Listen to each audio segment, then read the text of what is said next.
Ia, talatu la vanoa. Poa ni me uma tau te fia FESILI mai e luna yaso.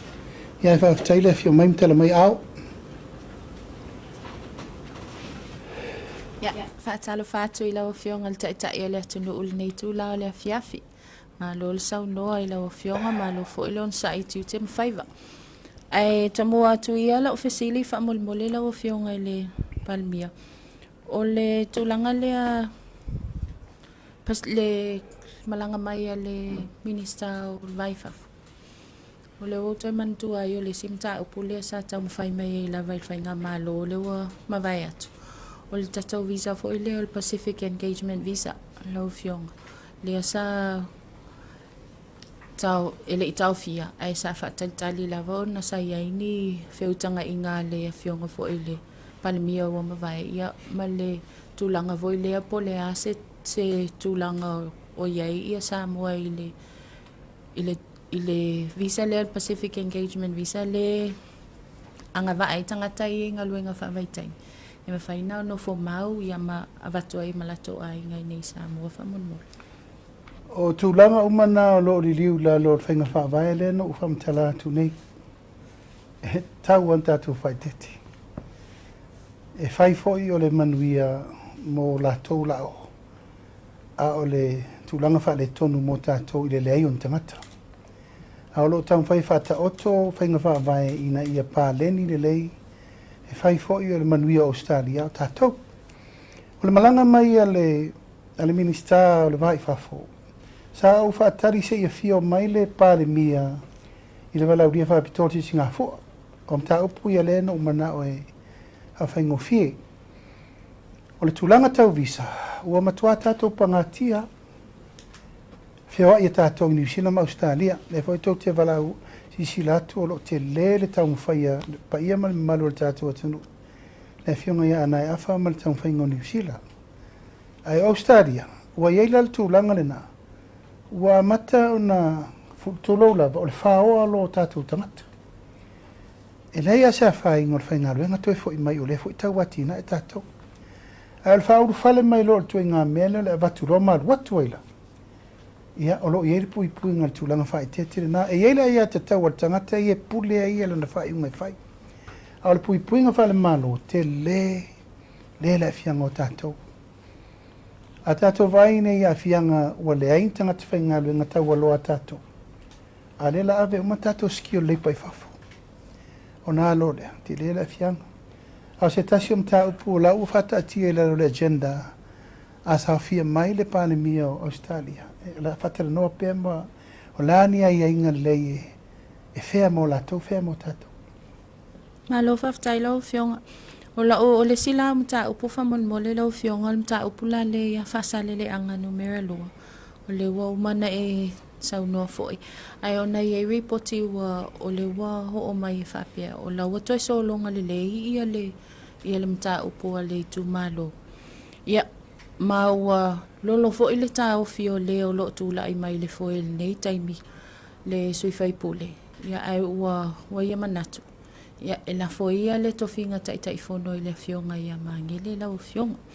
O le FESILI la po le ala o whai unga pe whaawau pea ia le tūlanga o lo tau fia ai ia le sainia o le se le ni le wa mai o na sainia isi tu malo mole tu malo whasalele anga numere lua whamon mole. O le whaatari le malo le matou tala na whai. No mai I matou whilo I. O le upu na whai o e soa le pulen tātou tue whilo ai lea whai leo le stone. O le lau te whaatari. O le ungo le whamtalanga, e le whaia whapea au mama o moa koi lava e re karia me re ntasanga tuel malo. O le atunga lunga le wai e. E le itali mai, ai kari lungo le ea. O le kari mai lungo le ea. Ngā ngō whaafonga I upunga lafu. A o inga le fole upu. O le whafonga nā le tu malo. O ala o mea. Mātou tu e whiloi. Soa le pule pe ua whaamate, ua soa le pule le mena whai atua I o e tala noa. E rei o mai. O le nganga martau sanga, ia tala noa malamalama. O na whai e leo le stonu le malo. A whai lava la leo o maua le tala whaapea wa iei la tau wa o tolo fia. Aua na I o mai. Ia ono ua lo whai le tu malo. O tu inga mele nei o lea e fo atu nei. O la tau e o e stolo fia le tō whānu uma vio. E vai na tupu mai nei mai lufi lufi. No mai vai lufi lufi e tea. A leo te whātari. A de baenga uma le no mai o le tu mano i tupu mai e male fofongo le tu mano. Leo te whātari. E o mai fono markapeneta. Po fe wei uiel mena whai. Ya a whai lava le leo mai. Ia, o lau whātari tere pia. A o mana whai whai markapeneta. E tala noa masoa le pule. E o ala nao mea. E leo se malo whatatia. O le malo whilwhilia o sa moa lea na whai upu mtala. Tau ana fo i mai mena matou tala noa ai. E whai whamtala. A lea whatari. Al temi nei. O lo matou tau fi pepo ai inga. A le whasa o le le temi nei. Mai mau fo le temi e whai ploketi. A lor fo koe keke. A siri leo mai whai whamala malama le tala. E aba tele le. Tu ngā tala ma whai mai la tau sa matou whiloa. Whaftai lau Afioga, o le si mta upu whamolmole. Po ua i se whai unga kapenetai nei a inga fo ia lea sa teilo sa ofisiling ia mo fo i lea sa mapisinisi lea sa afia i le tūlanga vo i lea o whale tonu o le eltisi. O no leu teilo alwa ia so na te lea sa whapea e tasi te si male iwa miliona mo tangata na afia le tsunami. Ai po ua i ia se whai ungar kapeneta mo i lato ia sa afia lato mea tō tino whamolmole. Ia ua ami ia le o le vaso fo. E le tasi te si male iwa. Se tu e whatula i mele whasa ongo le.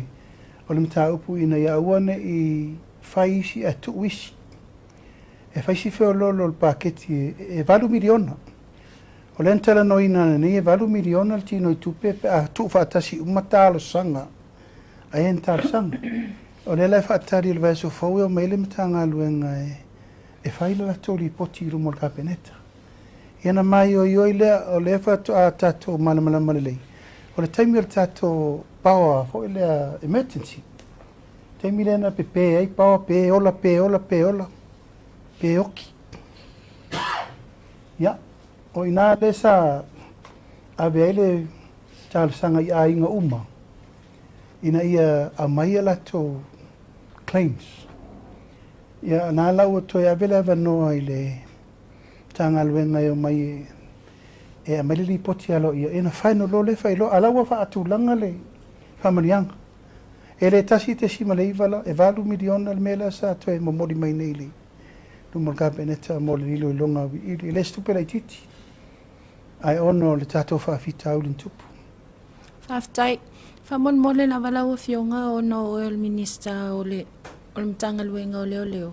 Po o mai ia po wai se whai unga i suenga fo ia leo i ale mtanga luenga i leo ia sa suspend whamolmole. O leo te whatali. O leo te whatali po lale i unga o suenga lana whai. O te loa se i talo le tue maula o fisiringia le vaeso nei. O whea wo ie. Whaftai lau Afioga.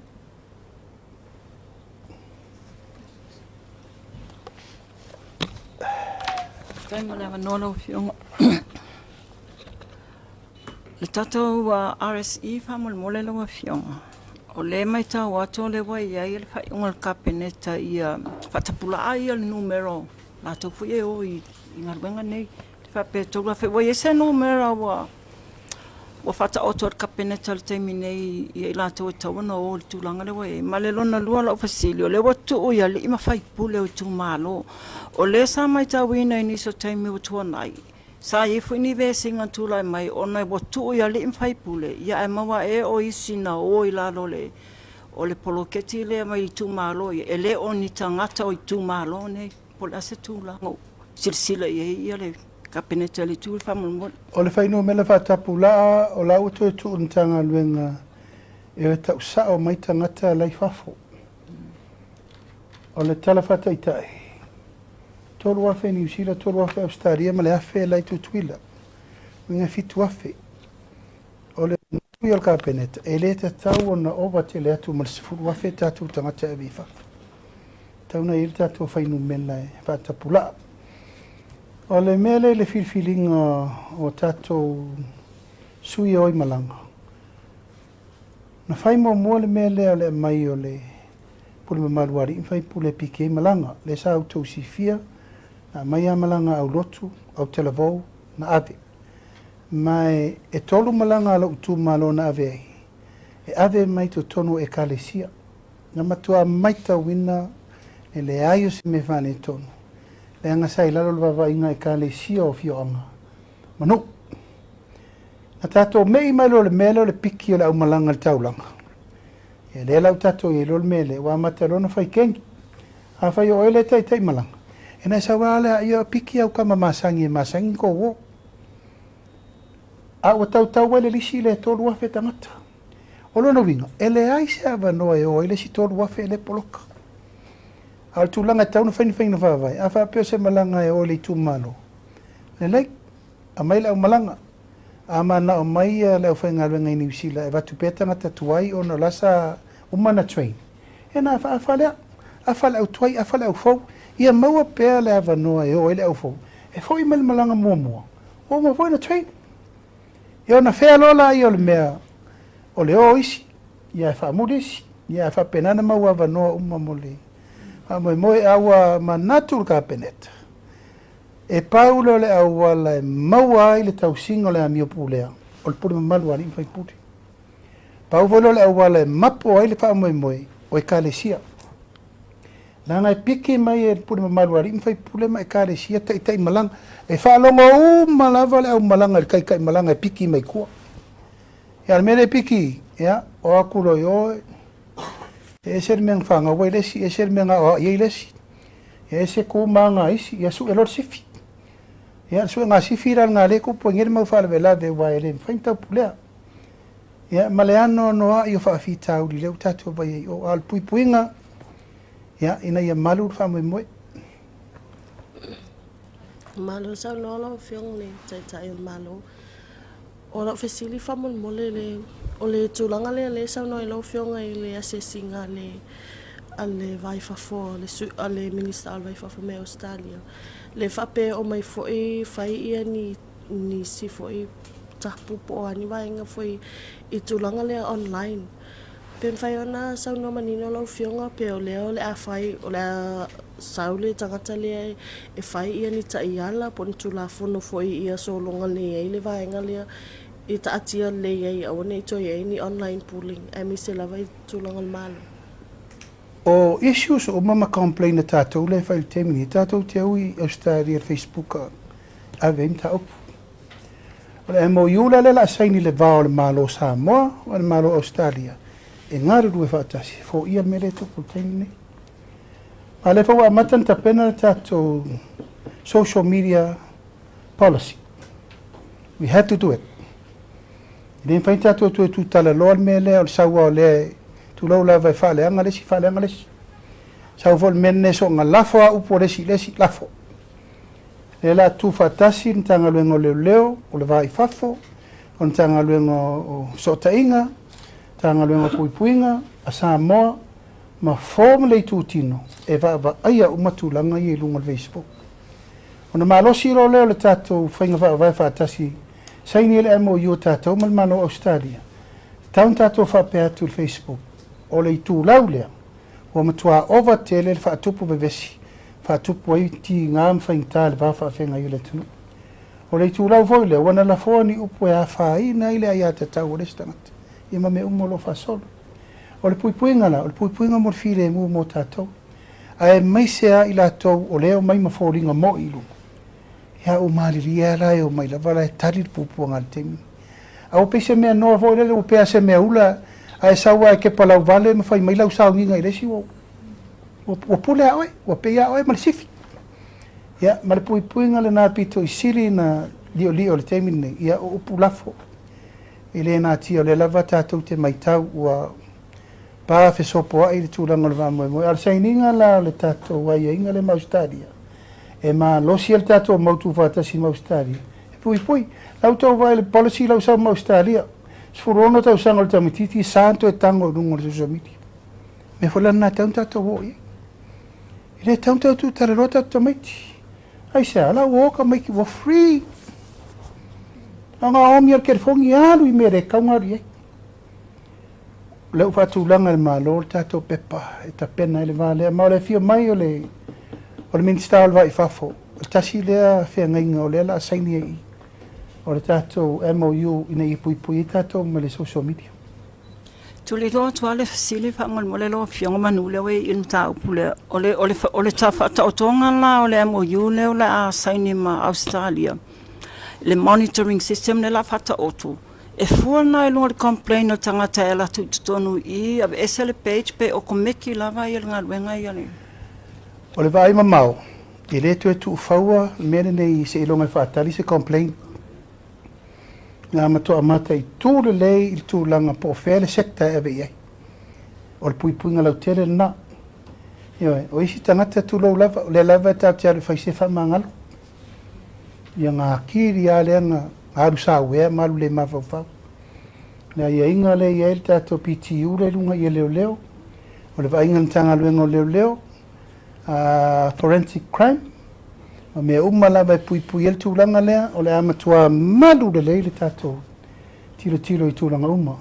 Hape ele tūlanga na se longa complaint si whatu awhai. A oki ralka ngaka se longa complaint si whako awhai. A oki ralka ngaka automatically o le leso su eloka. Kusa le leile me lea ma defamation le aru te minni.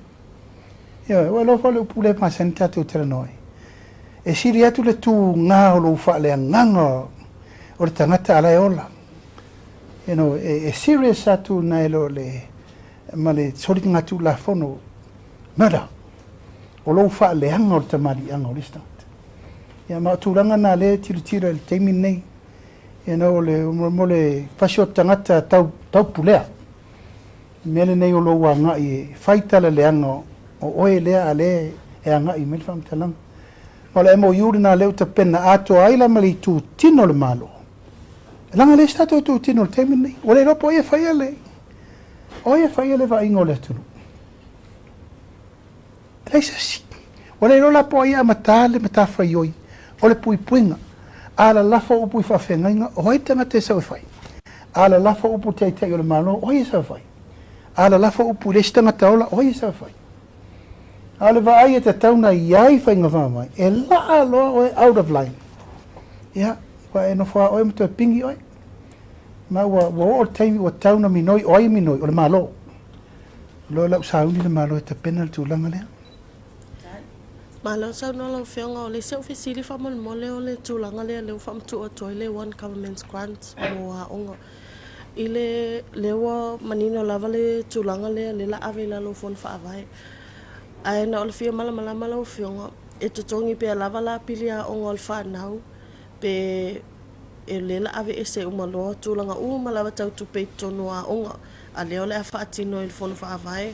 Ma le one government grant ia vaenga umalawa wa le e lava le stala e lava fo ia tupe ia taitol se fulu limas fulu le whapea mai o fisosoani i vaenga le a onga. Ale mai tau atu le OGG lea o ati na e umale a onga. Pe mwhai ane whamni. E le ai se me suia mai whainga whaavai o le one government grant. Tu mau uma, tu la whono whaavai na mo a onga. Whainga o mea onga o le maintenance o a uma mea o le tu mau. Pāwal mele la sui o le pūlenga. E le toi whaia ni le stala mana mau mea uma. E le toi whaia. Ai ni mana onga I tu ma ini mana onga ni a onga tu pito tu tu tu tono I tu malo o le fono va vai o ia.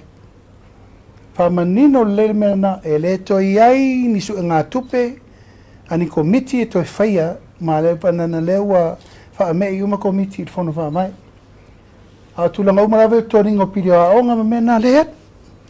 Le luta I se la uno sur montu por tamtiti to tasi. Ya mal fu ala vale na le pawal mele o fitunai o le pulenga o le tato one government grant o le la taita I fai pule mal pule o ngal komiti o lo winga o me sai mo mua a pale paipa e kauri poki mai a main stationery e kauva ai mai o mile process a umal paketi o le fainga vai e kau ko FESILI mai pe fainga fa ngale si fainga vai le la tu sa o a le pulenga I le fai pule o te fono voi lea. Na te fa so ina le one gam. A le ale me le upasia me le mtanga luenga onga le se furu valu te si ma le 5 miliona. O ina e fa solo la vele sui.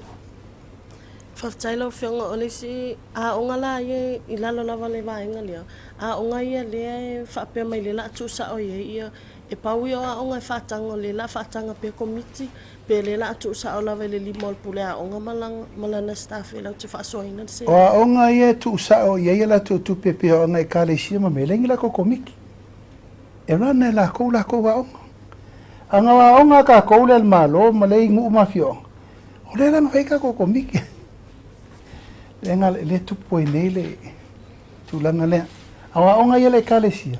E la tu sa o tu pe alu katoliko, alu metisi, alu le fakasa, alu ya onga ia senese ma pala a onga fatu moti. Robert Louis Mission School e alu sa o langa lai run e kalesia. Awa onga la ia tatou le primary, secondary ma korisi lai nu. E o ifola e le fono fa vai o le la va vai uma le fono fa vai. Whaftailo whionga le sau FESILI o tūlanga le tenki whiwa wale e leo maua mai le whorasanga lau whionga. Pen whaiona e sau nopa le ase update o ia any time. Ia so FESILI le minsta o soi fo maloloin ele va ia fo ilo FESILI sa al mini il fo mai o le tenki fiva kiri ko fa lo ngoku e si o afia e te lo la fe pui pui Whaftailo whionga o le sau FESILI o le whanga solo ia consultation o le tamwhainga o tula whono ia ia ni vaenga maoti la to te whasosoina ia le tulanga le o le ilalo le Ministry of Women ne na ia foi ia le so ina ia lava vaenga maoti la to te tono mtanga whaiona whamanino e lau whionga po le sa o emise lava ia le tula whono o le wale whapeto sa ili lava ina ia se tula whono e liko ai ia le whaatu lava se vaenga maoti mo le vaenga pe whaiona tau vaenga le miliona ia le ta pena tula whono a fa ta pena whinga wha vai o le tato bloketi miliona o le whaatuina le authority e tau o le atina ena le DDP District Development Project o le whaatulanga le pūlenga atoa le la tau te whaangaioio ina. Le atina e o nuu mawhio anga. Ma e tauna o atu le tātou paketi whauru ono rofitu. Whaangaioi lano le o le tanga luenga whaulea. Tu maulawa le tanga luenga le sata ua le tanga luenga tina o le la lili ua le tanga luenga o aingo. Ina i tu mawai le leile atina aingo le tunu ai te fa wa fo il tanga luenga yona fai valo filim e vai fa ta sieta ma tina fa na e la tomta fai mata ala ta pen tu la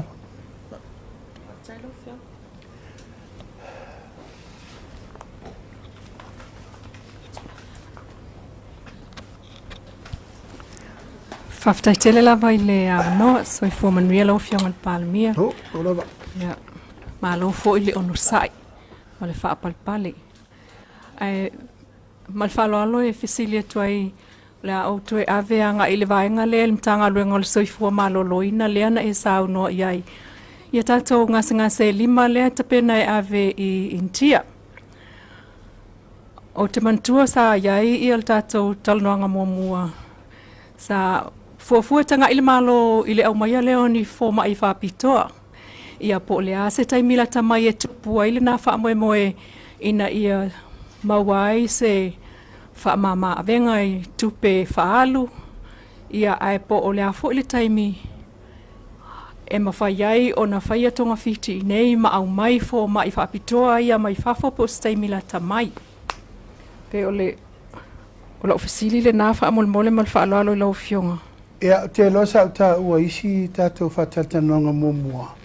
O le ua iai ia nisi fo i o ofa no mai atulanga la to sosani e le ngata o le la tau te awina tātou tangata i New Zealand ma intia a o la tau o mai la tapena le mele sa tātou naunau iai mua o le whaopopoino fo mai mo la waunanga i nei lo toi whale lo na lua o le amaina o tātou masini fo i masini leo maua whaanga ioi lo na toru e a mai whaatasi masini nei, ma tangata e mai operate, ma monitor, ma train tātou tangata.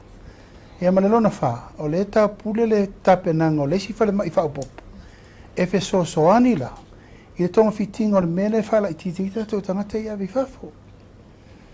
Le la tātou ho se furu 2 miliona le tupe Samoa, o le ave i tangata tausanga umai whafo. O lona winga, wa ta tauna tātou tāpena, i le tūlanga, ia ma whaina sefe le tupe na mō tātou ini. Ai to tele tuai tistanga te whaina Twitter tuai. Pea whaila tātou invest i le melea o le wha le leia tili tātou facility leu tā. Wha tō tonga le lei. A maitanga te fsosoani. Mi whaita o tonga i nei. Wha moe moe na leta tia. I le company e tō tasi le na mō mai. Company le tapena tātou tangata le ave i New Zealand te miri nei. Ia ma tangata le ave in tia. O le lua vai aso taluai, wa o vatu le toa wha isi company, whapea, o le wau o mai. Eoi, a o le ai kia la vaitasi, o le wha le leia o au au nanga. E masalo pe tolu u company tangatanu esi. Ai lua company, ai filo mai e tama whanau uma Samoa le fo mai fafu. Tulau lava, i tai ulu mai e tangaloa le a Andrew Chang Mau. E vana whainga ruenga i New Zealand. Marita mai tai leo te wira festival. Le vana whainga ruenga i New Zealand. Ma o la ua voi, o lo la mua mai te miu mai te tupu i whaapla whafose ini. Sa inei le misela, sa inei le kōpiti. E o le la liu le tilo le tato minister ma le matanga ruenga. Ia awana i eisia si lea mana ia se o mai. E le tu e se lo whataua, o tama whanau o le tunu ua fo i mai. Ia, tu lau la fo i le whai atu Tusitala. Ao la ngona fia ia o le tangata o la ua mai. O tātou tangata, oi na te te. Oi o la whapea tu a ue te sau o te sosoni mai. La ua la fo, e minsta malana tanga luenga tilo mawai. Po o whea le wha lau e whai i le tangata ma le tangata. Ina ia matua tātou mawaa le lei i fsosoni o le tātou te manau mia. Lale mea le sa tātou iei. Le angar siri skena. Le angar mea o keseni. Wha le tonu le lava fo mai. Le aini masini wha tino ai i le tūlanga o nanga. E ananto o tele tātou tangata e awe wafu. O tātou le se hope treat se tangata i nei. Alala tau le mai. Se furu 2 miliona tau sanga. Wata tau la ona whaise fufuanga, ma le ufai. Ma msalo le leile se taimi individually, to wola e to whafsanga i mana minista whale mai. Te le tāpena nga lai whai, i lela i titi. Nona lua, o leo tāpena le whale mai sa vai. Ai se alua, tolu aso taluai. A to e sawa e fo ile si tiara mai sa vai. E mai si alo tulola wana tuwa ile ua mea i lona ao. La tau whaole mai mana mangalo mai palauti. To e alu ale tātou wa tele le Lady Samoa. E mai le mai e tasi, lo so fitu afe. Lo so fitu afe tada ele wa e tasi. O lona wina, wata tauna whaale leile whaale mai sa vai. Ina ia to me to tupu sa vai, tonga fiti sa vai. Ia, au le lava tupu, ele leva te la tupu salo po whatolu, o tu lo lava, o le si ngase o tina malantama. Ana le alu le va e tu atu leo, o maliu. O mea umana le tapena, o le voe tapena le si tato fufuanga mo le whare mai i tuna i matu. Ono lea, se tau fo ia uma whaafita uli ia tato te wawa MT tilo iai ai tu lou lava o te matua i la ngona lo nganga whaafitai. Ona wa esele nei teimi ua whai uma mai fesosoani mo mia. Ia ua poa i le minista ma le pulenga fau. Aua ne iai se fesosoani te ena. Po le alava a mai e whaatara noa na whirita nganga lea. Toa furtangata malana fesosoani mo le tunu. Ia le meta ua ia soifua malolo ina. Ma ia ua ne i tulou lava i le ngatia e peona ufai atu e. Me lava lena tupu mai manatu nei o no se tasi o tausonga sa iai le ICU nai masina te atu. O mana maliu watu le. o se whaalongona winga ese. Ia e mafua mai, le lava me whingaruenga, le lava fo mai, le lava me whaitonga whitinga. E ta tau na tātou ngai o i temine. Ma le lau whaasolo. Ma lo whaftai lo fionga. Ua lata i le afe le mamalu le tunu o loo mai moa mata po i mai lunga o tātou whaasalaunga tu sao. I le taimil nei mai o loo momoli mai i le lātou whaamalo i lo fionga whaapel whai ngā malo pe tai. O la o FESILI turi loa lea fie tu ina atu whaamolmole. O tā penanga nai whaia i le taimi. It takes time. Pe tai o la o FESILI. Ona o lea na alua tulo i tutonu pena fio tulo minista o soifo malo loina i tonu moli mau mai loa. Le tele o afianga la i le mautanga se ngase pe ufa ngai oi o lea se talala tamai o lea se ngā luenga whaaleleia wa iai ina ia mawhai ona keira mo le taimi nei ngase. Au whaale tonu tutulu. Ia, ele o nā tia. O le taimi nei o lo ufa solo ngā luenga la vea. Ngā luenga tautonga fitingo o le soifo maloroina o lo whasolo. E to tono le ono masina o taumtato pa i se swinga lake. Mo le avina atu o tato tangata mtong fitinga i fafo. O la whaua pasi atu ta peneta nisi o me wha le lei ail tūlanga o le au kiringi, o le au kukarenga pisa i kokongi. Ia wha tūlangana o mea umalava mo le wha le lei atiri o tūlau lava. O le wha maanga o le wha mai atoa. O le whaatulanga mai o le tong fitingo meia le tātou te anga i le tuturu ma mea e le alo, sao le a o lo whaamu mua le tūlanga le fō ia o whaafita auri le maliu ia ma le tūlanga o le whaale leia i tūlanga o mea le tātou te tau napa ia i le whaale leiga o le mea toa ia le soifo maloloina i whaale pe ono vai atu o le ta pena le si me mei ia le tūlanga le na le whaale leia le temine nei. That's for my lifetime. I told you to It's a brand new hospital. Analmente to I fatta malata to the maintenance. Fatta malata to the vainga. Ia le la o ile mai to nga mele o mama mai mama ku o ka e ia ku o mukiangi i. O le fa solo le nga luenga tato o ministau sa o uri molo na lawa. Al termine wa. Pero lo inga ia singa la we. Ono le we sa no ta ua le upule o le maintenance. Ia ono to e mantua ila i o le va alea leo ngata I whale o tātu tunu. Le nau mai Australia. Talua o le whaina tau mawhai e ave FESILI ia mo le au mai o le ngase le mai sa vai afa mai o lai whale tonu. A ro fionga le minista o leo. Po le ase talala tamai o iai le va ale ngā taifale o waile umal mana o mai i o nae o va atitele. A le ase talala tamai le maintaininga. Po le tausia le lei o va aia leo ngā taifale whaatasi ai o le fo ina mali wai. Ia se tasi o leo. Talu leo e whaatino ngā luenga I tamai va aile tau na whaatino ai. Mal whaalo. Na longo a welcome sina lango o lasa iei me whaale tonu. Mai o umantu e whafo ia, umantu e fo ia tūlanga le nā. O le tūlanga fo I lea na tupu ia, tūlau lava peo no whaamtala tu mua. O tūlanga lava I whiutana ingo ngā luenga, mal whaatinongo ngā luenga sa whai. O le ngā luenga le na maliu, tūlau lava o tere toi mana o toi fo I tua le tala. O na le lava ua tātou lango mau le uso lea na maliu. O lo tiro le whainga whai unga, it's all about decision making. Sa tatau o na longo e le kapeteni o le nā whanua. Le komisina o leo, a ele I o ese tamaia ma le whatinongo le mena leina o, peo nai sao noa.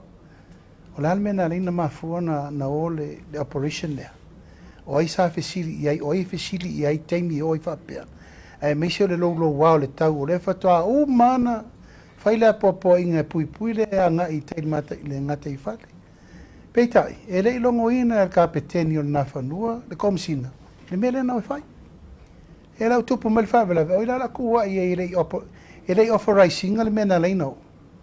Ia ua tupu le whawela. Le lau tatua vai, ua tua le soifua o le tangata le. tulang ana uia lo mea fa longo sawa pe mai ta tau na longo komisina le van fai lang fa upunga aua ko keo inga kai falo le so wa mga kai ma fai ngatale mea ai muri fo ele longo ina ele fa suenga o mano fa to nual komisina fai suenga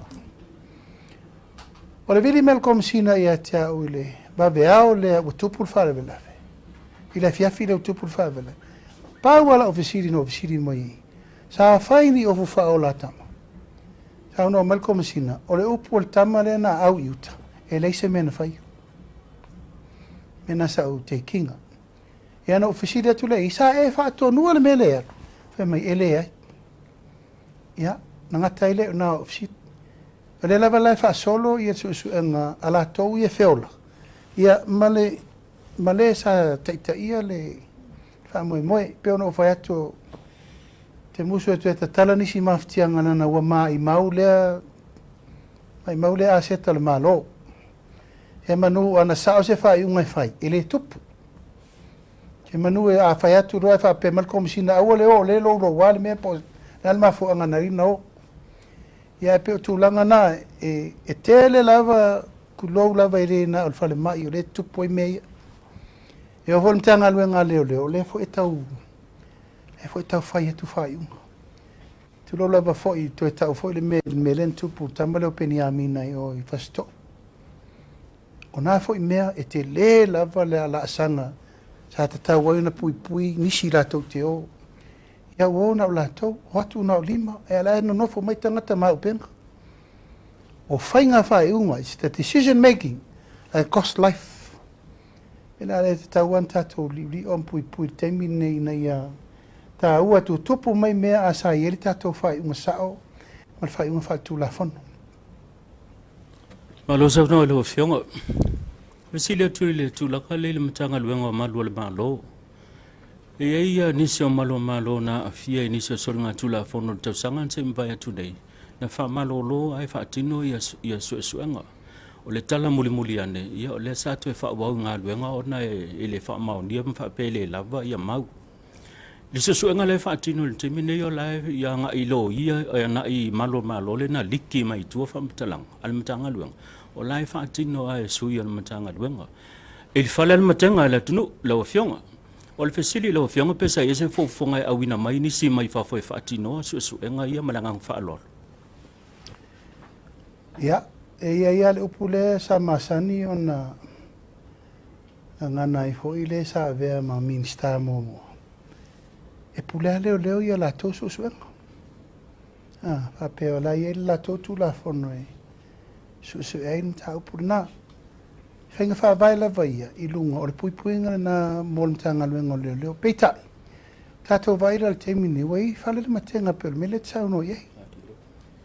O ye tu langa le na ua FESILI ngia fa iunga. E toi fai ai tono mtanga luenga. I lo la temi fa a ministao leo o te leto e talia al mena temi nei. A o vai atu ni fa iunga e leta al fengai. Ka rona vifo i lesi step. O ye tu langa na mafatianga na le il temi nei. O winga fa la tua mal fa kenkengi ele fai mesa. O ai lava le ima malu le malo wana soli tu la fono.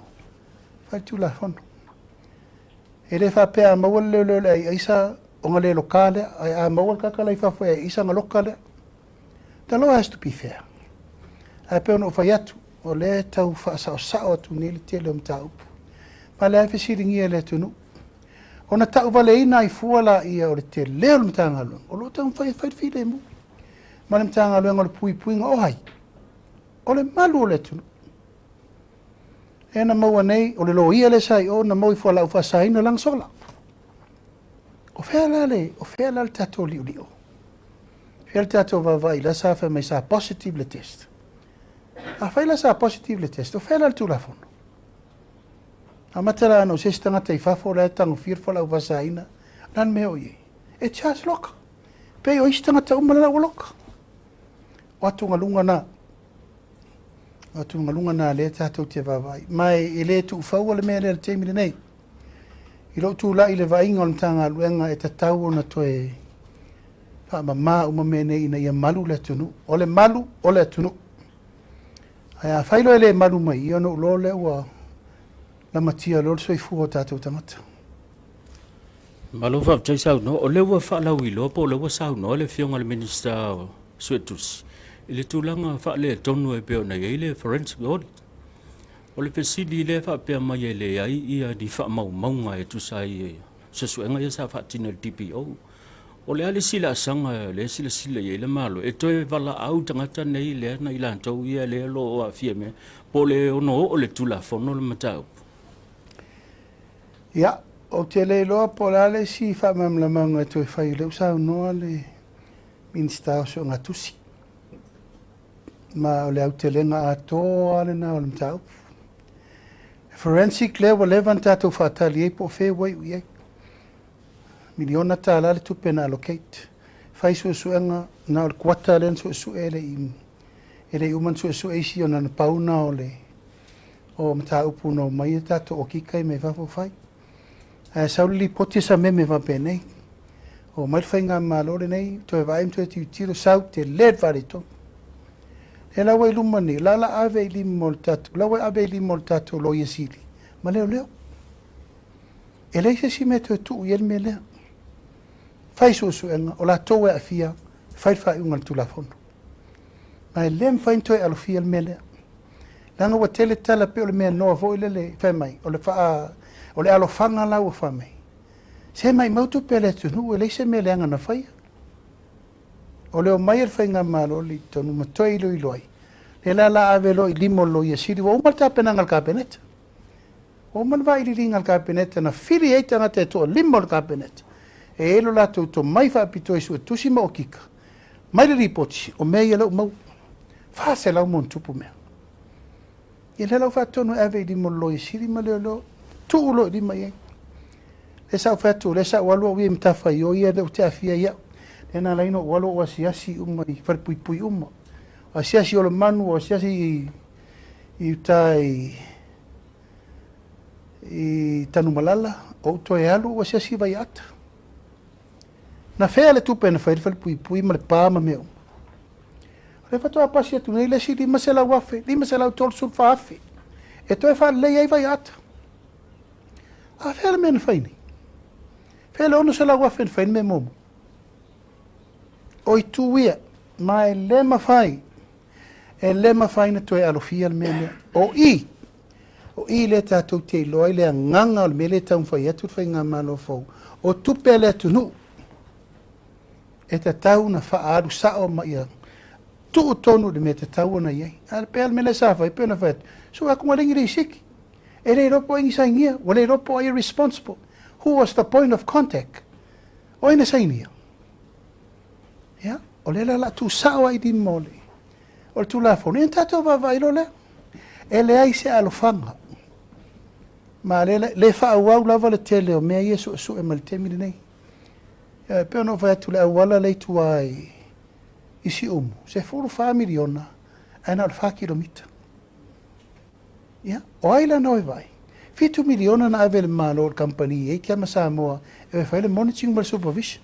O la la tonga luenga na fai supervising o le wala. O la tona o le tutino le malona, ave i aile ava noa. E o eva aile wala i le leimasa.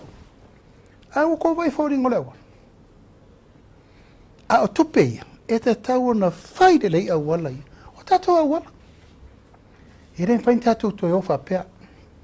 E pe o le mea noa. It's a normalizing. Wale lei, al watu fo wale anga tati ai whapea.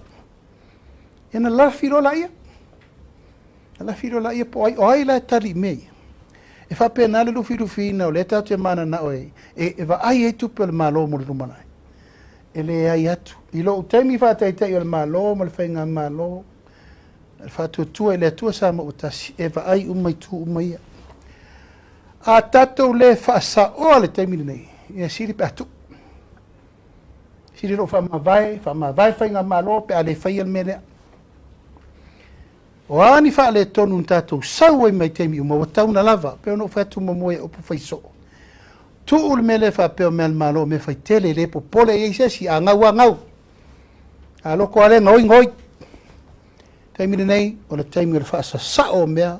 ma ia malutao tupe le tunu aua nei toe ise sia sau faatafulu pe sau so na fai faatautala vai faigofiana lalafa upula ia le taimi lenei ona o le alae ufiufi i le toe ise ufiufi na e molimau le atunuu ma silasila sila fagapaia a le atua saʻili le amiotonu o mea ia ua ale faamoemoe a tatou le faia e na tatou ua ia le faapea lana luega tatou e tapena mo le lumanaʻi tupulaga o le alovao ia o mai tupulaga o le alovao le atunuu o lē lelei le mea lē tatou e tapenaga alu temili no mai lau latou faisesi me lelei mo latou ma latou fanau le lumanaʻi ae le faini tatou mai fai me le agau fiasua e le lopo aiga faia e lē faapena le lagona o nei o le taʻitaʻi o le malo ma le faiga malo Lo sin muli lo fioga o le wa sa no le tulanga e pe o na malanga mai le fa ulunga le chaika yo le fo e sa no le tulanga ni se fongo ro tel fono te tele ia la tali malo lo tatu no mo le tele fo yo pe ona mai tawina ya felo inga lo fionga ma le fa ulunga WHO ele ma atu felo inga ma fa ulunga company Starkist ma le tele fa matele o isi e va ngo le tam fel fenga malo ina ia sa ili pam nianga matina e wa ia le tunu lo tele malanga fa lo ia te au i o te molimau atu i le alofa o le atua i le agaʻi mai o le toʻatele o falaepopotoga ia ma tatou paaga development partners ia tulou na e molimau o tou i le lolofi upu le tauna o faapea uma lei le vaeaso le tenei ma le vaeaso lenei o talimālo i ampasa fou konsula fou falaepopotoga fou o ai le kalesia le faarurunga le kalesia katoliko le niunso le sau lena te vai il pasifika ato sa ma filo ai o faalua le no filo ai tangata fa pete te ile kalesia katoliko le pasifika sa ma filo ai mo lua sulima o fo fe telai ina fato ama vai le maliu o le tato atu langal fatu langana mai akatina lipio ya alpati matailinga mantu o tau le sa fili katina le ia katina li pio ina ua sau pope paulo leo no nei ia ona maliuro leo katina li e whaavanga i lava le sesu engo sesti katina li la whatara noa la pe te tu mau ia tātou katina li pe se si atunu ul Pacific ina sau ailo le tamalo e whaila na survey i nei e tō tōrua tangata na sau interview na le whaila utusi e lotu e kālesia katolika atoa e matu ila epa e mau na whaila na survey fo i eilo ia sau fai unga wale ia tātou le katina ia wa se i tonga ia le bishop le maafi le katina ia il temi nei tonga ia ma le tele le WHO o UNIFES ia ma isi fala popotonga o mal tātou malo o le nga i mai e feilo i mai o le nganga whaavitai ia le mea lava le Samoa o le a leisi mea tau te manau o la le sip so soani to te mana na se o le upuna le sa ta fia fa longo ia au le ta pena le tu lango tato foreign affairs vai pe o ia ui mai mama i nei tato tangata uma i le tu langa Syrian talfe ngai ai ele nga tia wa saputu mai le tele o asi singo e fio mai o le lor temi mo mo nei le la saul palmi Australia saul palmi New Zealand tato tu to tasi o le foi fatali para mio tonga para mio fiti fonga feta lai o fiti ia mal perestene mal fonga feta lai o tutuila mamanua ko vana siri mal lutena ko vana ia ai o te langona o se taimi fanga e tia le nei ona wo vai atu anga i mai sangi mai o atu no umai fifela mai si tato atu no la Afioga malo la versa no malo sa ila Afioga e lua lava o FESILI la tu ina tu ono tato taimi ia o la ofisiri mo tu langa pe ni ele vai vai no 10 milion na mo safata i tu langa pe ni ele va ala Afioga pe fentu mai stala ta mai ia ma la ofisiri mo modi o ia se felo inga la Afioga ma le malo America sa mo tu langa pe ni ele le anga i mai pe o le fala o fasaina le sa mai tutuila o ia se fufuanga o fatino la Afioga